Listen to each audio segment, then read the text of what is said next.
Happy Thursday night. Welcome into Waaaay Offsides, your favorite Alabama show on YouTube. Thank you for joining me. Jeff will be in a minute. This is not going to be a long episode tonight, but we do have some news to share with all of our subscribers and watchers. We'll go through some of the comment sections. We are going to talk a little ball tonight, though. Don't you worry. Auburn Anonymous in here already. I knew it was coming. Let's go ahead and get this over with. We will eat our crow. Yes, we know. We all know what happened. But it's week one, man. Take a deep breath. But I will say, I was talking to Jeff on the phone earlier today, and I was like, if these dudes were right, if these guys were right, I'm going to block them on everything. Everything. You hear me? There he is. They're right. They're going to be right. Shut up. Shut up. Roll Tide Nick, welcome in. C-Dub. C-Dub is a Waaaay Offsides member, which means he will get perks to members only content here very soon, which we're going to talk about in a little bit. Super excited about that. You can become a member too by joining. The link is there in the chat. Join it. Yeah, join it. Do it. Definitely. It helps us out. It'll help you out. I promise. Jay Walker, what's going on? Roll Tide. Nick, we put this up, but I'm going to put it up. Appreciate Thank you, Nick. Supportive no matter what's going on. We're not going to keep you long because we know you guys have an NFL game that you're watching. I do too. I would really like to watch this game. So, Tyler Goggins, what is going on? Yes, I would agree. Yeah, we're going to talk about this. We'll come back to this, Tyler. We have a new member, Jeff. Who is it? Bring that new member up. Who's that? Who's the new member? Oh, is that this? Whoops. No. Yeah, Nick. There he is.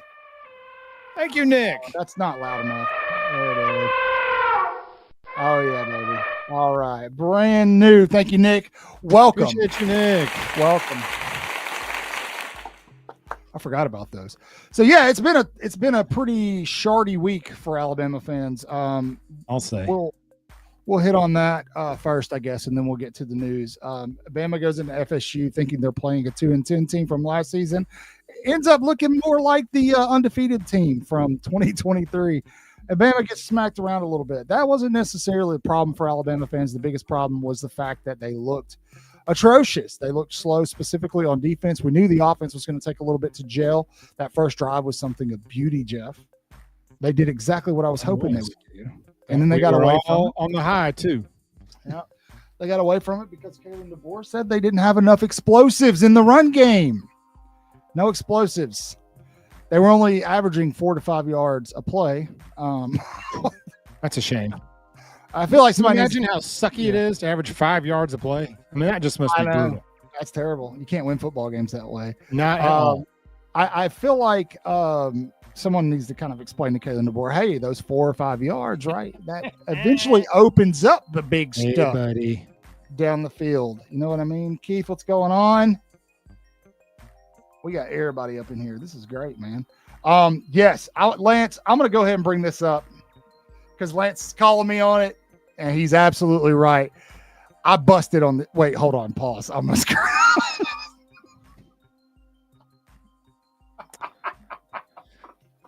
I was wrong. No, that's actually too aggressive for Justin. He's probably the catcher. Yeah. Oh my gosh. So yeah. I was wrong on him. He was very slow, very sluggish. Did not look. The things I saw last season when he did play that were good. I guess that I wasn't paying close enough attention the rest of the season. So yeah, I'm with you, man. None of the linebackers looked good. They all looked awful. Tyler Goggins, you know why he looked scared? Because like 80% of the game they played him in the slot. Me and Jeff talked about this earlier on the phone. That's why he looked scared. Because he's 150 pounds, going to get his head knocked off. I don't understand that. Hey, Ohio, welcome in, man. What's up, Robert from Ohio? Robert from Ohio. I live in Florida. It's been a bad week. It's been a bad week. It's been a very bad week. I see that everybody has very strong opinions about what happened Saturday. And I get it. There are a few out there. I get it. I get it. I believe says he's coaches are trying to get fired. We can't afford to fire. No, we cannot. Maybe those new logos that Alabama's going to put on their field this week can pay for it. Is it, you know what I mean? They've got to pay for something. Can we buy out Womack's contract? Nick, he was definitely not the defensive player of the game. You know who the defensive player of the game was to me? Xavier Brown and Quay Russaw. They looked pretty good. They were given the effort that we kind of expected from everybody. Listen, I know everybody wants to just blow up Kalen DeBoer's house. I get it. But 3 of the players who had the best game came with him from Washington. That would be wide receiver Jeremy Bernard, center Parker Brailsford, and tight end Josh Cuevas. Who I predicted that would have the first touchdown of the season. You did. You got it right. Hold on. Let me go to the thing. Let me do the thing here.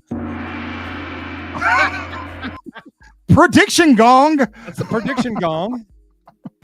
The prediction has been fulfilled. The prophecy has been fulfilled. Robert's been through the mics. Robert's been around since '79, so he's lived through the mics. Yeah. So I too am a mic survivor. Yeah, this is not new to you, Robert. This is not new to you. Understood. Now look, he did. He also said pissed yesterday in a press conference. I posted a photo of him yelling at practice. So maybe he's getting there. Chad says, look, everybody's got a different opinion on who needs to be gone. I'm gonna tell you guys something. This 4-2-5 is not what you think it is. It is a base package. Alabama plays a lot of different looks out of this. They play 3-3-5. They play 3-4 out of it. Everybody does this. It's not the formation. It's not the formation. That's all I'm gonna say. It's scheme and personnel. Because we look woefully out of place and outmanned in every matchup. Did J-Bake, you know why Jeff nailed the first TD call of the season? Prediction gong. That's why. Prediction gong. All right. I guess we need to share some news with everybody, Jeff. What do you think? Yeah. Let's go ahead and let him have it. Let's just do that. Okay, guys. It's our last episode ever. Ever. We're done. We're done. We got fired from our network. We put it all on the line against FSU, and I'm just kidding. We cashed out. Yeah. Only some of you will get that joke. You just got your asses whipped by all right, damn nerds. All right, here we go. The news, I'm about to bring it up on the screen for you. Well, bam. Moving forward, we will be moving our Thursday night show to Friday. So starting tomorrow, we will have a live show at 8 p.m. This will be when we do our picks. We talk about looking forward to the weekend matchups, all the stuff that's going on in college football. Now, we will also do post-game and Saturday wrap-ups like we did this past weekend. That was a great show. I know everybody was really pissed off, but in terms of viewership, I won't lie. Jeff and I were like, well, damn, okay. We had 1,200 live viewers during that show. Everybody just pissed. I get it. We were pissed too. Mad as heck. Yeah, it was a very emotional weekend for me and Jeff, but we got through it. And then there has been talk of doing a live Tuesday show as well. You guys know Chris. He's flaky. So we'll see if that actually happens or not. Just plan on doing a lot of Tuesday shows by yourself for no. Yeah, I'll just be here staring at the warning camera at all. Kind of like tonight. Hey, guys. Hi.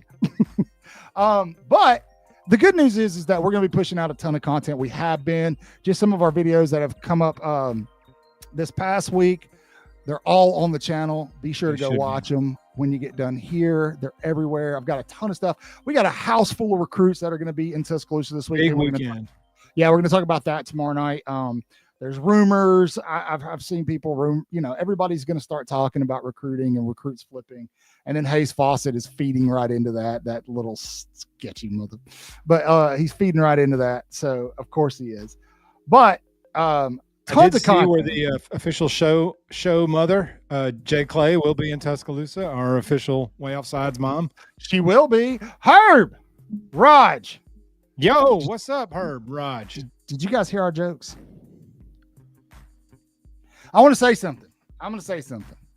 Herb and Raj have been an unofficial part of the Waaaay Offsides Sports Network since the beginning. They didn't even have to apply. And Herb, Raj, you'll always be. Doesn't matter. Always. Forever. You're stuck with Okay, that got creepy. Sorry. We needed some black guys in the network. So congrats, Herb and Raj. Yeah. Woo! Herb, Raj. Diversity. You're the DEI members of the network. Oh, Jeremy Pruitt needs to be DC. I would love that. Would not the Lane Kiffin part. Y'all need to chill on this Lane Kiffin stuff. Yeah, I'm not on the Lane train, but the Jeremy Pruitt train.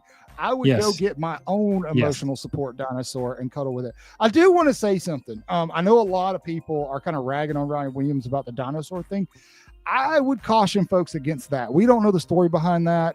True. I just had this thought the other day that what if this is like from a fan who's like a Make-A-Wish or something, or something like that, and he's carrying it with him, and folks are making fun of it. I would just caution Bama fans to sorry, Jeff, I didn't mean to leave that up, but right. So I would just be careful. I would just be. You want to be DC? Applications are opening soon, sir. Did you see this?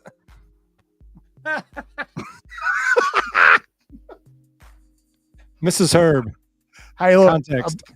A little while ago, Lance called me out. Herb, Raj. Lance called me out on my hype of Justin Jefferson, and I said, "Okay, I busted on the guy." Whoops. Hey, guys, if you're Tommy Boy. Yeah. Boy, I like to get some of. Someone call the verbiage police. Yes, I agree, Lance.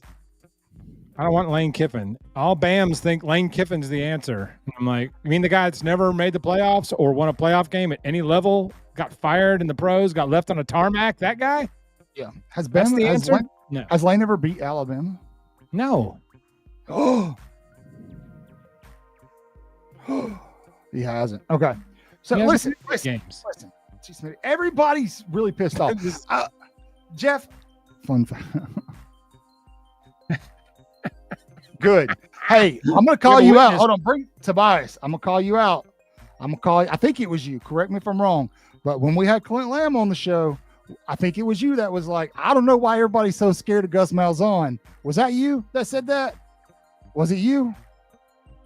Be honest. I know he was saying that Grubb was going to be a dud, at least the first game, or he wasn't sold on the Grubb the fixer, that Grubb, which is he was right. I'm not too keen on this like washed up NFL coach. Stop recycling retreads. Yeah. I'm okay with going and getting somebody who has SEC experience, but first of all, hold on. Let me backtrack. We're not going to talk about this. You know why? Because no matter what you think, no matter what I today, right now, Kalen DeBoer is the head coach at the University of Alabama. The day he's fired, trust me, we will be in here live throwing out names like crazy, names you've never heard. Christy Yamaguchi, the next head coach of the University of Alabama. Some goofball literally put Tommy Rees on a list and posted it on X. I saw that. That was crazy. My gosh. You got to be kidding me. Put Nick Saban on the list too. I know. That was bait. Would it come back and coach the Tide? Okay. I said we're not going to talk about it, but this one is intriguing to me. I would take Coach O in a heartbeat. I want him on the defensive line tonight. I will drive to Baton Rouge. I know where he's at. I'll drive. I know where he jogs. I'll go pick him up, and I'll have him in Tuscaloosa tonight. All right, coach that defensive line. I'm gonna go in on this for a second, okay? Jeff, you can make me full screen, whatever you want to do, because it's cotton for this. Time. Yeah, it's cotton time. Hold on, let me see if I got my cotton time banner in here. Do I? Shoot, no, I'll take it out. Cotton Time, brought to you by Pollen Social. Maybe, I don't know. Pollen. Hey, seriously, if you're a content creator, Pollen is amazing. We've been using it. I know that you all saw a certain post of a head coach with a nipple ring. That son of a gun took off like a bomb. That was this guy. I made it, posted it with Pollen. Boom, 26 million views later. That was Me awesome. And Jeff ready to retire. But anyway, let's talk about this head coaching thing. Okay, let's talk about this.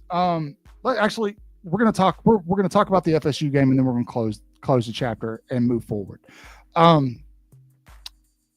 When we heard that there was going to be rain, right, we started to kind of taking a step back and going, wait a minute, I don't really know how I feel about this. And there were a lot of people in comment sections of videos that were going, hey, you're so wishy-washy. I'm like, look, hold on. I'm just trying to be realistic about this. Because first of all, it's an extremely hard game to scout. And I know that Kane Womack and Kalen DeBoer said they didn't throw anything at them that they didn't expect. Maybe they didn't, but they executed it flawlessly. We as fans, and I think the players and maybe even the head coaches went into this game thinking they were going to face that 2-10 team from last season. And what they got was the undefeated team from the season before. Okay. They were underprepared. Now, there were highlights in the game. As much as people don't want to talk about them, everybody's talking about how bad Alabama looked. That first drive, the defense kind of picked it up there in the third quarter. Ty Simpson played a lot better than a lot of people were willing to give him credit for. He threw for 254, 2 touchdowns, did not turn the ball over. Yes, there were some throws that were errant. There were some things that didn't work out. It was his first start on the road. I told you guys for weeks it was going to be hard on him, and Alabama needed to establish the run first. They tried and then got away from it. That's on the coaches. But you know who didn't do Ty Simpson any favors? The wide receivers. There were drop balls all over the place. The dude could have thrown for 350 and 3 touchdowns if wide receivers would have catch balls. If they would have used their hands to cradle those balls, it would have helped him out a lot and helped establish his confidence moving forward. Now, the offensive line did not play well throughout the whole game. The defensive line looked terrible. The defense did look slow. You had guys taking plays off left and right. I think that is because they got popped in the mouth and they thought, we're Alabama. It's fun. It's going to be fine. I think this is what happened last season too. Now, the bigger thing is that's still a problem. I agree with you. But I want you to understand that this FSU team is better than anybody is willing to admit. Everybody's talking about how bad Alabama looked. Nobody's talking about how good FSU looked. Alabama's defense looked like this last season too. They didn't start. That's why he should have been fired. They didn't start to figure it out until the USF game. They just played Western Kentucky to start the season as opposed to going on the road. Alabama should not be going on the road in week 1. It's stupid. It's dumb unless it's a neutral site game. They were set up for failure. They played like poop because a lot of these kids that are coming in now, they are coming in. What they have watched growing up is Alabama be this dominant team, right? They're coming in, they're getting the offer, they're committing, they're signing with Alabama, they get on campus, they're getting their NIL, and they go, I've made it to the top of the mountain, and that's where it stops. That wasn't the case before. Dudes, when they came to Alabama, they had to compete. They had to compete for a starting job against some of the best in the country. Alabama's not deep enough for that to be the case at every position anymore. As well, kids don't have to go to you've got a linebacker at Vanderbilt leading basically a union trying to get the NCAA to give them 6 years of play because he knows he's not going to go into the NFL and he's getting paid to play in college. So why should they play harder? I think there's a lot of factors that went into, Jeff, you could pull me down now, man. I think there's a lot of factors that went into what happened Saturday. I think some of it is an overreaction from us because everybody expects Alabama to do what Alabama did under Nick Saban. I got news for you. This trend started under Nick Saban's watch. What we're witnessing started under Nick Saban's watch. I'm not saying that Kalen DeBoer is the right guy. I'm not saying I'm riding the keep Kalen DeBoer in Tuscaloosa train. What I'm saying is he is the head coach at Alabama right now. And because he is right now in this moment today, as I'm talking to you, I'm going to support him as the head coach. Does that mean I can't criticize him? Absolutely not. You better believe I'm going to, just like you're going to. I'm just challenging you guys to try to be supportive because sure, that sucked. It's embarrassing. I live in the state of Florida. I have had to drive around and listen. I'm going to tell you guys a story. I did a work thing today with the Jaguars Foundation. The Jacksonville Jaguars, right? Taking a picture with one of the cheerleaders. I've got my little network badge on with my Alabama little badge holder thing. And she goes, I noticed that. How you holding up? She said that to me. I was like, first of all, you cheerlead for the Jacksonville Jaguars. Joke. Yeah, I don't want to hear it. We're the butt of jokes now. Yeah. That's where we are. It sucks. It's embarrassing. But at some point in time, we have to turn the page and look forward to the rest of the season because, especially on our show, we've had a lot of big-time recruits on the show. We're going to have more as we move forward. Those folks are watching and they follow us, and they're watching what we're doing on social media. Yes, we can be critical, but to really dog and beat somebody down on social media is just not a good look. That's just all I'm saying. That's me. That's my opinion. You can tell me to go shove it. That's fine. Be sure you subscribe too while you're at it. But before you tell them to shove it, subscribe and then tell them to shove it. Like and subscribe, and then you can tell them to shove it. Yeah, Dano, I agree, man. You're not wrong. Yeah, you're not wrong. And this is the flip side of the coin of everything I'm saying is what the other fan bases don't understand is that ridiculous expectation that Alabama fans have of Kalen DeBoer, that's because of Nick Saban, not because of how good he was, but because that's what he demanded from the fans. He demanded perfection. So the fans, much like his teams, took on that persona. And so, but look, he's not coming back. He's got 3 weeks to get something figured out before they go to Athens. I'll tell you this much. If Alabama plays again, plays the rest of the season like they did at FSU, they're going 6-6. We'll be lucky to go 6-6 if we play like that. Yeah. I mean, go down and find me 6 wins with that team you saw Saturday. Absolutely. No, Dano, Dano, you're right. Everybody's getting paid. I understand that. But what I'm saying is that these kids that's part of the equation. The other part of the equation is Alabama is the top of their mountain. That's the team that they've watched. You know, it's their Dallas Cowboys. That's the team that they've watched. Once they get there, they don't have anything else to prove.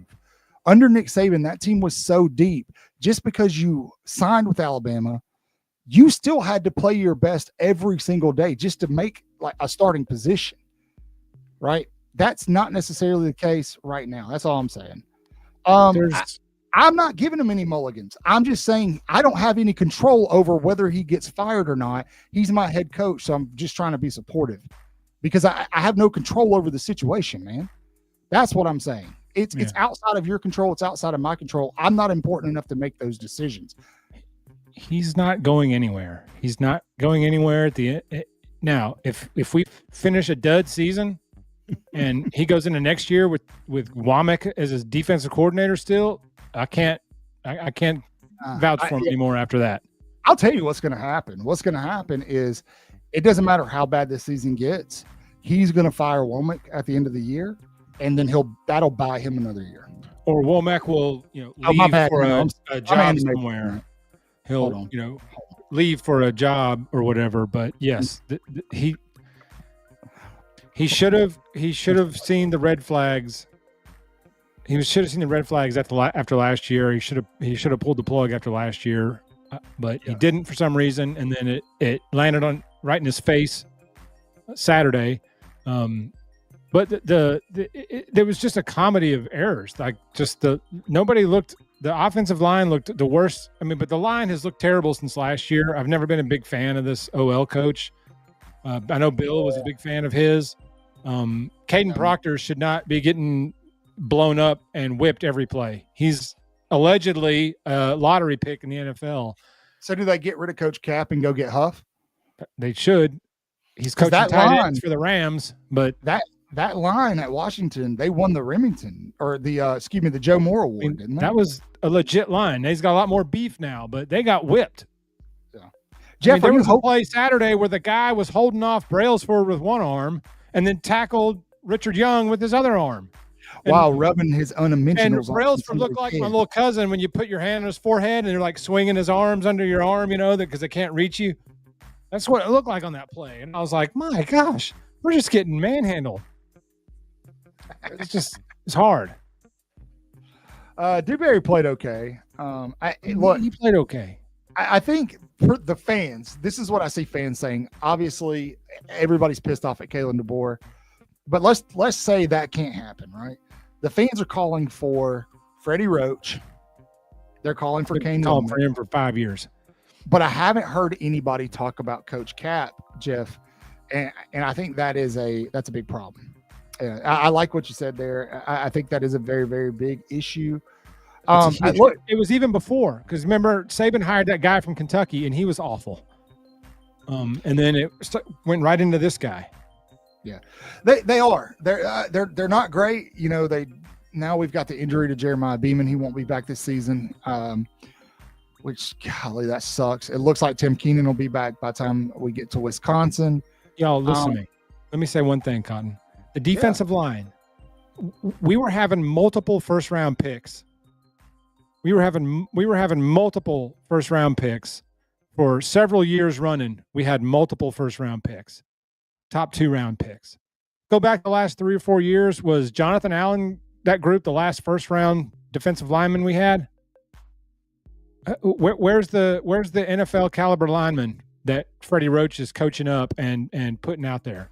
There aren't any. There haven't been for years. Tim Smith was like a 6th-round pick. That's it. That's it. We were churning out NFL defensive linemen one after the other, and 5 years into the Roach era, we have a 6th-round pick in Tim Smith. I don't know.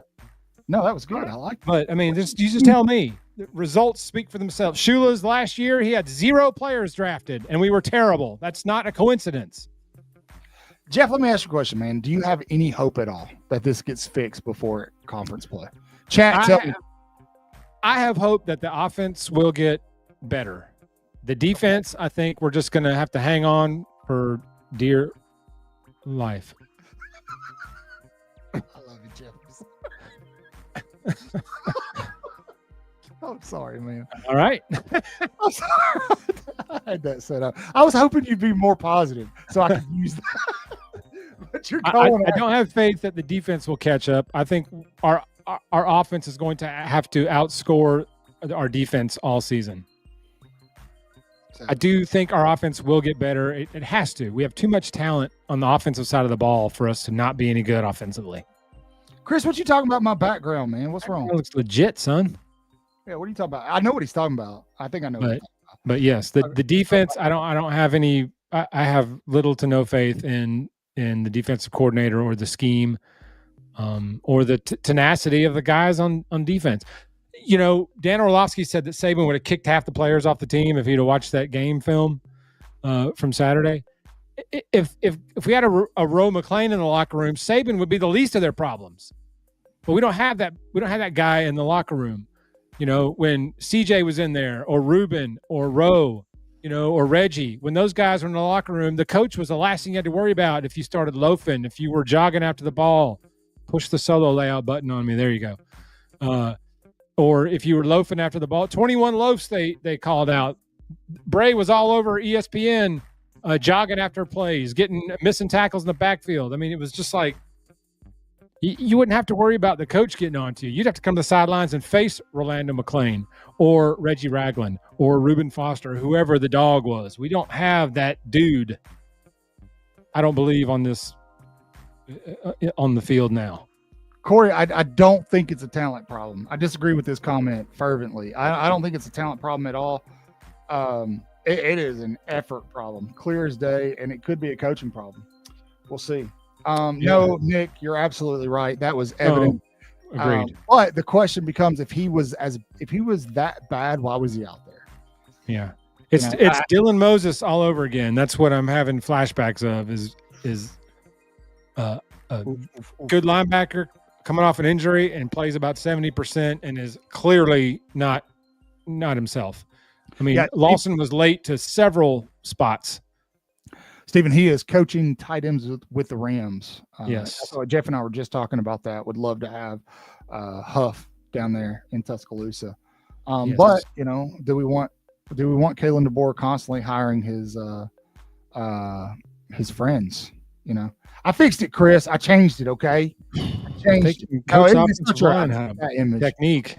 I mean, Proctor gave up 6 pressures to the Ty's blind side. That's impossible. You can't, he's supposed to be a lottery pick. 6 pressures? Come on, man. Yeah. I think I think honestly, some of the problem with the defense was personnel. They were playing way too many people, but the defensive line might just be what it is. I think that's what it is. I will say they were getting some pressure on Castellanos. However, much like last year, they were over pursuing or they weren't finishing. Yeah. These were slipping all over the damn place.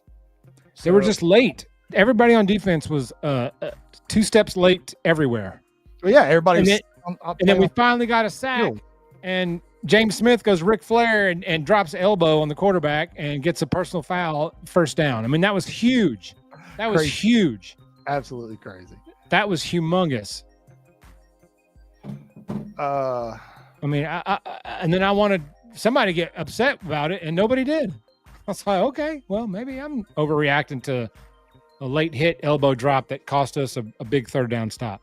And we never blitzed the entire game. We finally blitzed once in the 4th quarter. Boom, sack. Yeah, very slow. Very slow. Agreed. Agreed. Listen. I know everybody's worried about the recruits. I want to talk to this for a second.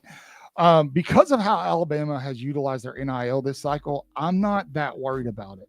Texas Tech right now, Texas Tech, the Red Raiders, have you guys seen what they're doing in recruiting right now?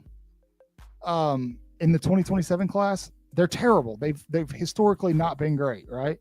Well, they're recruiting very, very well because of NIL. Alabama is using NIL. There's a reason Alabama doesn't have 30+ commitments right now. It's because they're using the bulk of their NIL towards whoever they have committed right now. I'm not saying that somebody's not going to flip. I think there is one person who's going to flip at some point in time. And sadly, I do think he's a defensive lineman, but we'll see what happens as we move forward. And in terms of like Xavier Griffin, Sadaria Morgan, Xavier Crowell, I'm not that concerned about those guys. Jaira Edwards, who's the other guy that we talked about? I can't remember off the top of my head. I'm all over the place. There's so many. Yeah, Jordan Edmonds. I'm not that concerned about those guys. I think that there may be some guys down that recruiting board who may flip at some point in time. For those of you who have followed the show, you know who I'm talking about. Now, Kat, you bring up a good point. There you go, Eric. You bring up a good point. Now, here's Mm-hmm. Josh Pate wasn't the only one that was privy to fall camp practice. Nick and all those things, Saban was. right? And they all came away saying the same thing. Many people came away saying this is a really good team. This might be the best complementary team in football. That's not an accident. Kalen DeBoer didn't fool all these guys on the in a scrimmage game. I think they're reporting what they actually saw. I think the potential is really there for this team to be good. The biggest X factor is, can they put it together? Can they put it together? I think everything went wrong at FSU and they buckled under adversity. We're not used to that because we're used to Alabama finding ways to win, unless it's, playing Johnny freaking Manziel or somebody like that who's doing ridiculous stuff the entire game. The problem for Bama is, though, they're going to play 4 or 5 more teams that can replicate what FSU did to them. Diego Pavia, obviously Lenora Sellers. You're not going to want to hear this, but Auburn. Now Auburn's got a terrible secondary. It looks like. We'll see as they move forward. I don't know if Miles is in the chat, but the secondary looked really slow for Auburn. I think yards. Yeah. I think that's going to be a problem facing some higher efficient passing. Lance, he looked like me out there, bro. He looked like me out there. Yeah, but Bray maybe was reading all his press clippings of the wonder that he was, and then went out and played about a third of that. Ooh, there's Miles. He is there. Interesting. But our secondary looks slow. Now Squirrel White ran right by Dijon Lee. That's why freshman was matched up against the speedster.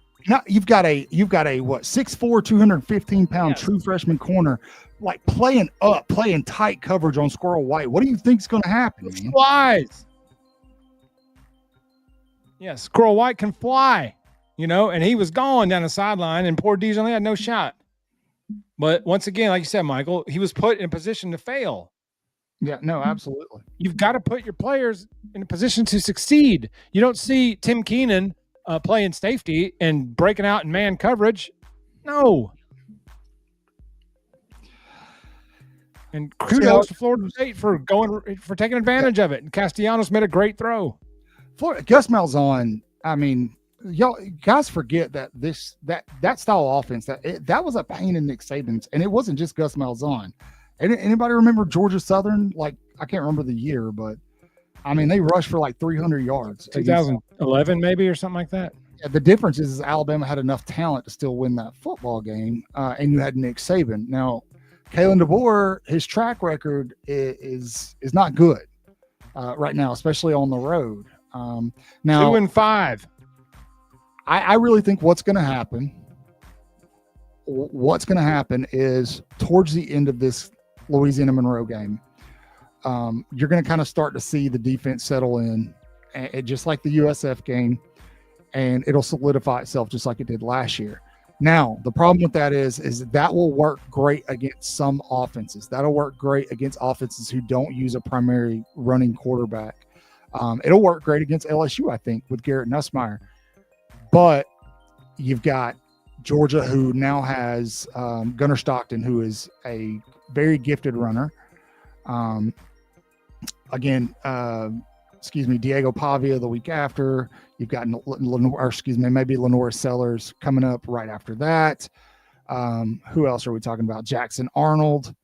I mean, there's some mobile quarterback. They're going to play TJ Finley's ass again. I mean, did they play him again this year? Yeah, dude, he transferred to Georgia State. Aren't we playing Georgia State? I can't remember, man. Everything's changing. I can't believe we play TJ Finley again. Yep. It'll be the third school, I think.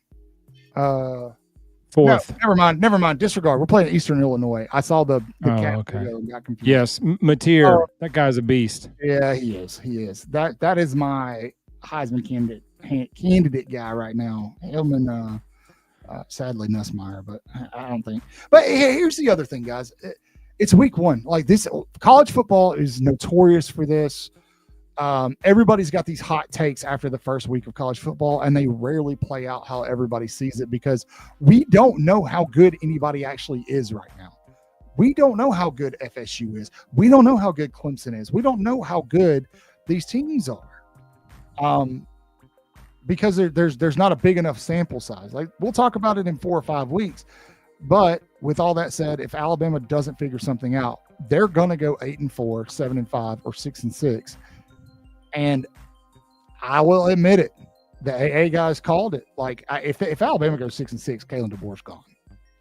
Like they can't. You can't do that at Alabama. They may let them slide with the 8-4 season, but if he keeps losing to double-digit unranked underdogs, he's also going to be gone with his 4 losses to double-digit unranked underdogs. Double-digit underdogs.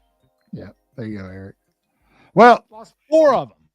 Alabama's in a prime place to win this weekend. They're a 35-point favorite over the Louisiana Monroe Warhawks, but they have beat Alabama in Bryant-Denny before. I was in Egypt when that game happened. Thank God I was in another country. I was in Egypt, he goes. Yeah, I remember hearing about it at like 4 a.m, man. Folks were freaking out. And I was like, what happened?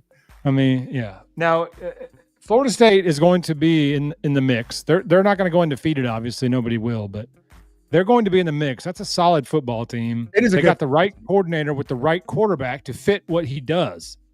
Yeah, Gus Malzahn or Mike Norvell won the offseason. He went out and made he filled every hole he needed to with the right pieces. Now, it begs me to question why Gus kept recruiting passing quarterbacks at Auburn when his offense is clearly earmarked for that kind of quarterback, but he kept trying to bring in these pocket passers, and then, well, you know, it is what it is. But his best year there was the Nick Marshall year. Nick Marshall wasn't a fantastic quarterback, but he ran that system so perfect. I'm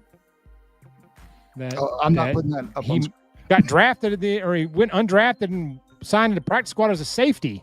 Nick Marshall did. So that tells you, Castellanos, you won't see him again after he finishes college. He won't play in the NFL as a quarterback. So probably not. Perfect storm. And like Womack said, they didn't surprise us with anything. We just didn't have anything for him. He didn't say that, but by basically announcing that they didn't surprise us with anything, we just sucked. That's basically what he's saying. I just had a crappy scheme devised, and we had to burn a timeout on defense in the first quarter. Lord. J-Bake's the greatest moderator in history of YouTube, man. He's a pretty good one. Greatest. He modded his own comment, bro. Pretty great. And Ty's got to start hitting these layups.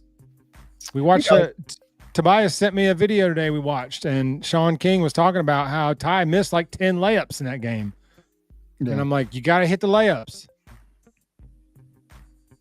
couple of those throws he should have thrown about 5 seconds earlier and would have had something. Yeah, he was just waiting for so long. Yeah, that was getting on my nerves. Maybe jitters. But yeah, I'm like yelling at the TV, throw it! And then he takes off running. I was like, it was incomplete. Kalen DeBoer doesn't run when he needs to run. That sounds familiar. Yeah. Didn't we have these same conversations about Jalen Milroe last year? Yeah, the 4th down where he passed up an easy first down and then short hopped it to Ryan Williams. I was just like, that's microcosm of the whole game that day. Yeah, absolutely. So give Ty and Arch fungo bats, man. They're smoking grounders to the shortstop before the game. How much damage is Coach Kalen DeBoer doing to the brand? Pretty good amount. A substantial amount. I feel like something we have to keep in mind. I'm going to play devil's advocate with you, Dano. Is this was an impossible job for basically anybody. It was. There were a couple of people who could have come in and maybe kept the ship together, but not many. Somebody had to be the sacrificial lamb, right? So they always say you want to be the guy that replaces the guy that replaced the guy. But nope. Jeff, if you ever leave, I feel terrible for the person who's going to replace you on the show. That's right. Bro. Medium-sized shoes to fill. So if this guy didn't have a $70 million buyout, we'd fire him and go get Jeff back. Bingo. Hey guys, we're going to go ahead and wrap up. Like I said, this was only supposed to be like a little 20-minute live just to announce the new show time. But Thank you, Kat. You're right, Cat. He is irreplaceable. Also, Bill is returning. Bill is returning. He is on a short break. Yeah. Go ahead, Jeff. Soon. I was going to say, we'll be with us soon. Not tomorrow or next week, but our Bill is home and he will be back soon. Yeah, we have let him out of the basement. He is currently receiving medical care to make sure he's not malnourished. Dano, thank you for being here. So Bill will be back, so you guys can look. You guys complaining about my background, wait till you see Bill's. The guy is 70 and understands nothing about laptops. I think it's like his kitchen table. So yeah. So get ready for a lot more of this, guys, because it's coming. It's coming. I remember back in 1901.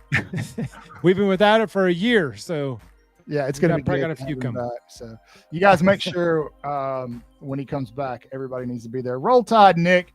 One more time, if you'd like to become a Waaaay Offsides member, here it's really easy to do. The link is in the chat. This is what you get. We're going to be starting our live watch parties and member exclusive shout outs and live streams, as well as merchandise with SEC play this year. This is what you'll get access to. You can use the link in the chat to join. Super simple. Helps us bring content one more time as well. New showtime starting tomorrow, 8 p.m. Central Time tomorrow night. I know it is competing with high school football, but we figured it'd be better to compete with that than the NFL. So that's what we're doing. Post-game Saturday wrap-ups every weekend. Tuesday night will be kind of our recruiting / whatever talk.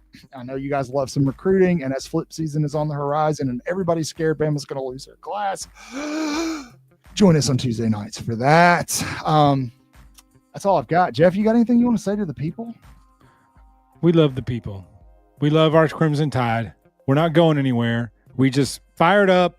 We're passionate about our team, and when our team is 5-5 over the last 10 games, you'll love them. We come in here fist to desk, and our expectations are not too outrageous that we expect effort from a team that we support financially, emotionally, send kids to school there. You know, our time, our emotions are all tied up. Asking for effort from them is not too much, while they're asking for millions of dollars to stay here. We can ask for effort from them. So it's not being a fair weather fan to come on here and say Ty Simpson missed several easy throws, to come on here and say the defense looks soft and uninspired, to come on here and say our coach looked like a moron standing there the whole game going. Every time they cut to him. The sun is in his eyes. But we're loud. Put some sunglasses on, Debo. They make them. It's the South. People wear sunglasses here. So, but this is what we do. But we're not disowning our Crimson Tide. We're not saying that the program is down the drain, but things are not looking bright at the moment. Yes, so we react in the flesh. That's why our post-game shows are so good, because we're fresh off the game, either fired up good or fired up bad. Saturday we were fired up bad. So, but we're Bama all the way, forever, bleed crimson. We just suck right now. 5-5 in the last 10. I never thought I'd say that. I'd like to point out to the jury, if they'll have it, a little bit of evidence. You know, Jeff, Chris, Bill, everybody kind of talks smack about Cotton and how he's emotional during games and wants everybody fired and blah, blah, blah. I've not once called for Kalen DeBoer's head. I haven't either. The defensive coordinator, not so much. Oh, Daddy Womack? No. Dud. Jeff, boy. Dud. Jeff, I am clipping that later. Just saying. That was good. Write it down. Take a picture. I don't give a... Jeff took a catch. Jeff crashes out in the first minute. I didn't last game. I was excited, man. They went on that long drive. I crashed in after that first drive. I was strutting around my buddy's house, chest bumping. I was flexing, man. I was feeling it. Like, what I think? 16 plays, 55 rushing yards, they gonna run the ball, baby. 9 minutes. Run the ball. That's what I was like. That's what Cotton said all week. Said just run the ball all day. They can't do anything. Grubb said nope. We're throwing it 45 times. The first year starter, buddy. Watch this. 59 yards rushing. Crazy. Bro. Finish the rest of the game with 27 yards rushing for the next 3 quarters. Watch this. I will say, Bama's got a hell of a 1-2 Good. punch with Daniel Hill and Kevin Riley, though. Richard got Young, I something thought, there. ran best. He was averaging 6 a pop. Yeah, he was doing all right. He He was missed a running couple. downhill. He missed And a they said, couple. "Ooh, no, we're gonna throw some passes here." Because there are no explosive, Jeff. That's right. Remember, that's right. We said earlier they're averaging 5 yards a clips. Get out of here with that. There were no explosives. None to be had. None. Hey, you know what I thought was really cool was when they completely abandoned the run. Like That was by the awesome. second quarter, and That then was the fourth awesome. quarter on first down, they just keep going play action. I'm like, that usually only works if you set up with the run. I don't. What Why are we doing? You know, this? Sheridan took a lot of crap last year, but that offense looked eerily similar to what we watched last year. Ryan Grubb. Where you at, Rhino? Where you at? This is. Hey, look. This is why it's called Waaaay Offsides, because 1 minute we're here, the next minute we're over there. That's beautiful, I believe. like- That's every series of every game. That's play to play. You're seeing it right down here. That is play to play. If you're a Bama fan, This looks like one of those pain charts at a hospital. it is. 1 to It 10. is. How bad your pain? But we can't help it. We can't help it. It's who we are. We can't help it. So yeah, we're fans first, man. Fans Fans first. first, man. Absolutely. Can't help it. Look, thanks for hanging around with us. Please, if you Thank have all not done so of yet, you. like, subscribe, hit the notification bell. Do me a favor, go over to the website when you're done here, waayoffsides.com. That is way with 4 A's, never 3, never 5, 4. Skip, tell them. Way, this is all caps, WAAAAY, way. Thank you, Skip. Checks in the Christ. mail. Appreciate that, Yeah, Skip. go over to the website, and when you get there, a little pop-up will come up. But do me a favor, put your email address in there, because we will send videos, blog articles, merchandise, everything you want straight to your email box. Join us tomorrow night at 8 p.m. Central Time. Jeff will do exactly what he did just now. He's going to go on rants. We're going to preview all the We love it. games, do our picks. We got hot takes, everything you want from a college football show right here on YouTube. Tell your grandma and them about us. And until next time, Kyle, thanks for joining us. Sorry, we're about to sign off. Come back tomorrow night, Kyle, Yeah. 8 o'clock. we'll right see you here. tomorrow, 8 p.m. Kyle, you are the man. Thanks for being here. You're the man. Subscribe. As always, you guys know the drill. Say your prayers, read your Bibles, wash your hands. Horns down. Beat Auburn and LSU and Tennessee too. Kalen DeBoer, please fix it. Fix. Roll Tide. Roll Tide, Roll it. y'all.